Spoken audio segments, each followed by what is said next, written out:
Chi è senza peccato scagli la prima pietra. I vescovi, che io rispetto, sono cattolico, capisco perché nel Vangelo si predica ovviamente la compassione, la solidarietà, l'aiutare chi è in difficoltà, ma invece i cittadini hanno capito che molti di questi che aiutiamo non sono in difficoltà, perché 2 su 3 non sono profughi. Questione accoglienza dei migranti. La lettera aperta ai fedeli dei vescovi di Treviso e Vittorio Veneto non è rimasta senza replica ed il governatore Luca Zaia, già attaccato duramente dalla CEI, non ha fatto attendere la risposta piccata ai pastori che indicavano responsabilità regionali dettate da componenti ideologiche nella gestione dell'accoglienza.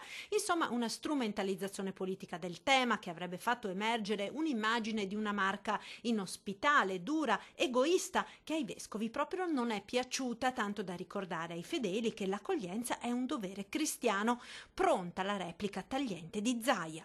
I vescovi hanno dato tutto quello che potevano dare, i seminari sono tutti pieni, gli edifici che hanno i vescovi sono tutti pieni e non sono utilizzabili. Bah, non glielo so dire. Sulla stessa linea del governatore anche molti sindaci della Lega o vicini al Carroccio. Venire a fare discorsi in una situazione di questo genere sarà il loro mestiere, ma lo facciano, ma non ci facciano la morale, per favore. E comunque, insomma, hanno dei posti eventualmente se vogliono darsi da fare loro. Ed il dibattito sui profughi si infiamma ancora una volta, rendendo incandescente il clima che attenderà lunedì l'insediamento ufficiale del nuovo prefetto Laura Lega. Il sindaco di Treviso invita alla collaborazione tra istituzioni, proponendo il modello dell'accoglienza diffusa, ma puntando ancora una volta il dito contro il governatore. Zaia è solo un bravo comunicatore, ma non risolve i problemi, afferma Manildo, e questo non è affatto prendersi cura dei cittadini e cercare di dare risposta alle loro giuste esigenze.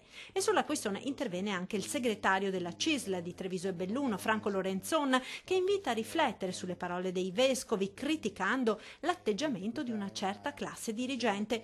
Rifiutare l'appello alla responsabilità verso i più poveri in nome della difesa del popolo, afferma Lorenzon, mi ha fatto andare con il pensiero ai tempi in cui il popolo ha votato Barabba invece che Gesù.